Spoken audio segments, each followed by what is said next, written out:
we had Laura Loomer. She went in an Oval Office with a file and got some national security people fired. Now, of course, the national security people are as big a clowns as you can.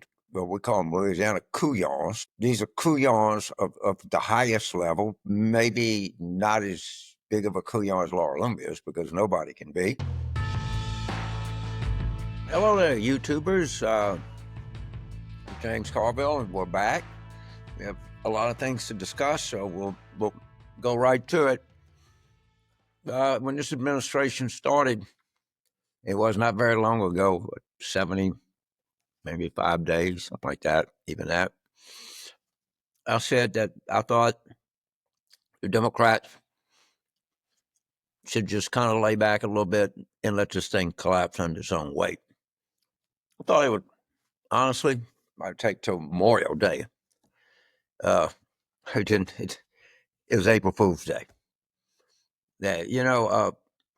Lenin famously said, sometimes history goes decades with nothing happening, then it goes days with decades happening. So the world that we're in today, entirely different world than the world that we were in on Tuesday, April Fool's Day. Of course, we had the Wisconsin result. Some seasoned observers have noticed one of the real shockers was the Democratic congressional candidate carried Escambia County. It was Escambia County. It's the westernmost county in Florida. It's actually closer. Pensacola, which is a kind of county seat, is closer to Dallas than Miami. This is the Deep South, and for the first time since I don't know when, decades, a Democrat carried it. And that's really significant because it's a huge naval population there, huge number of military retirees, active duty. And think Hampton Roads, Norfolk. What did they have in Norfolk? Well, it's the kind of same thing. We're going to win Virginia. It's not going to be particularly close. We need to make it a real blowout so we can sufficiently get our people enthused, and to the extent that they can be any more demoralized than they are now, we could add to it. Then we had Laura Loomer. We would address this person, this specimen, I'm more likely to call it, who believes that 9/11 was an inside job. I mean, I could go on and on and on, but I'm going to spend my time about how nutty she is. But apparently, yesterday, she went in an Oval Office with a file and got some national security people fired. Now, of course, the national security people are as big a clowns as you can. Well, we call them Louisiana couillons. These are couillons of the highest level, maybe not as big of a couillon as Laura Loomer is, because nobody can be. But, we saw this signal chat stupid thing where they were like frat boys talking about combat and jeopardizing the lives of American pilots. I mean, some of all I know were trained at Pensacola. And we had a catastrophic defeat for them in Wisconsin, 10 points. We had to listen to endless cable TV bullshit columnists, the death of the Democratic Party, Trump is all powerful. We had to listen to people tell us how he's dominating the news cycle. These Democrats can't do anything. Okay, good. He dominated. Well, now he's being dominated. And, we exhibited a little patience, and we were richly rewarded for that patience. We're going to continue to be richly rewarded because at the bottom of the core of the very essence of what this is about. So I'd explained this before.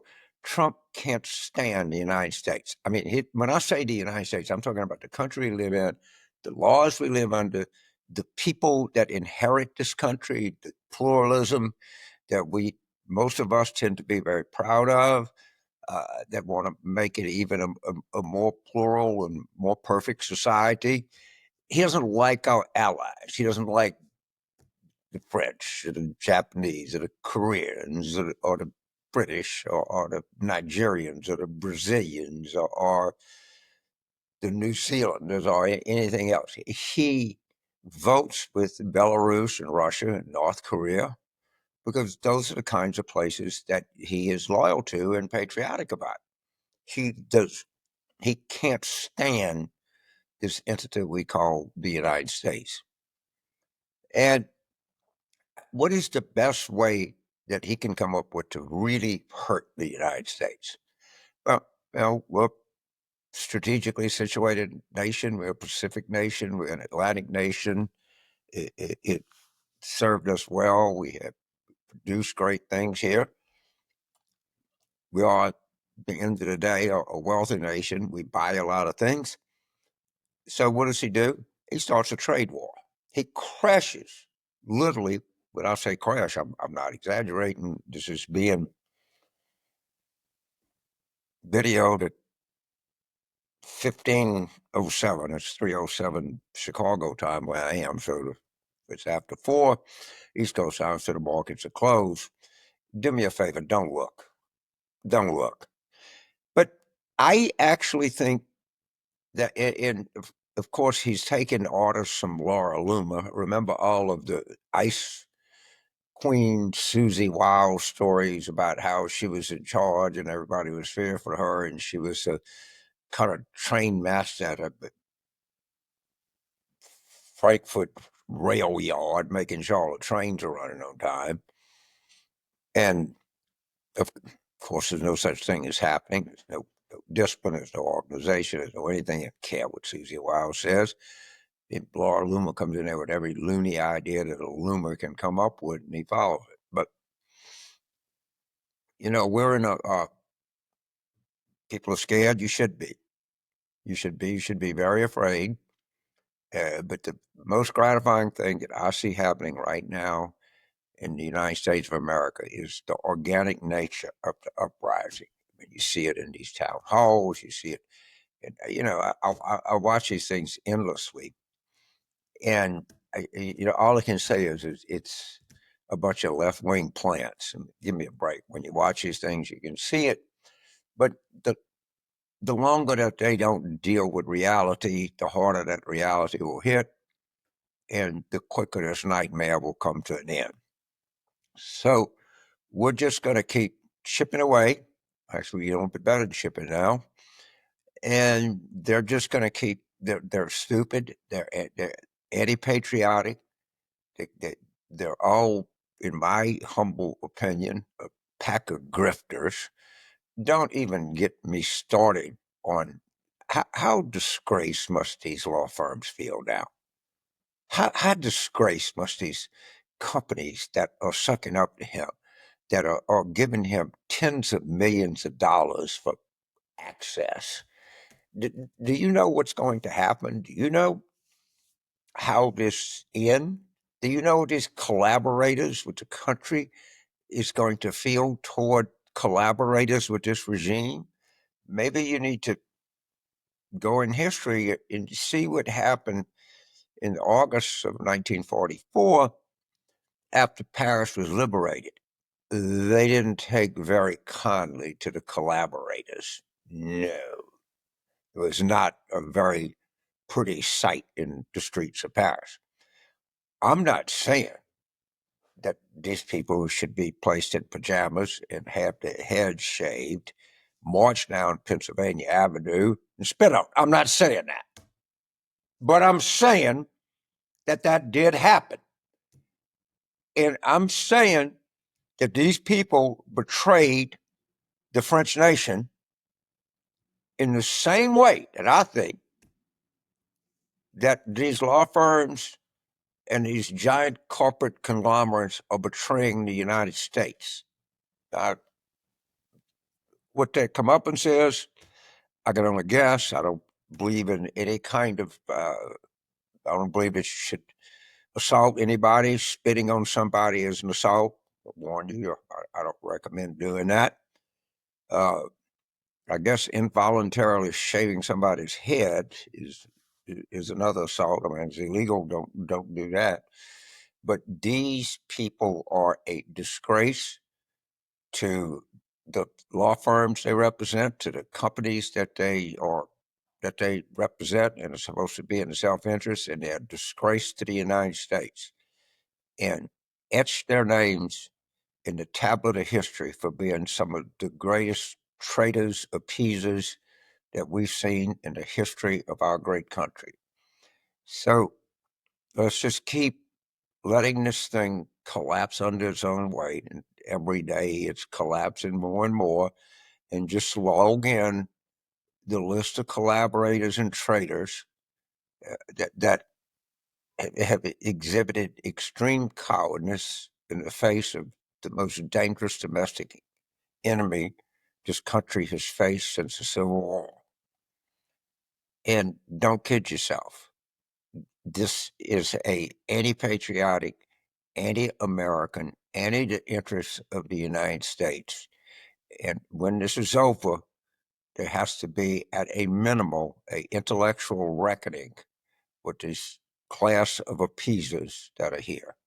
So we'll continue to bring light to this. We'll continue to talk about it, and we'll continue to talk about Trump and the clownish, couillon, stupid, jackass people that he surrounded himself with. And we're going to continue talking about collaborators. I think I'm going to start here as we go forward and give it a little bit of time, but we should have a Collaborators Hall of Fame. There's some people that just stick out, is, in my view, particularly treasonous. But we're going to work on that. Maybe we'll have a system where we can, vote people in, or, you can vote the Davis Polk in people if you want. Maybe you can vote the Amazon people, the $41 million bribe to Melania Trump, or the rerunning of The Apprentice. Give me a break. But we'll be accepting nominations. We're not in a hurry, but we want to get our appeasement Collaborator Hall of Fame up and running at some point. And I'll be looking at your comments, and feel free to make nominations. And we'll as we go a little bit later into the year, we'll have our initial Hall of Fame inductees. So I'm looking forward to baseball season. Have Hall of Fame inductees, and I think in July, and that Hall of Fame, but we're going to start our own little Hall of Fame here. So thank y'all very much.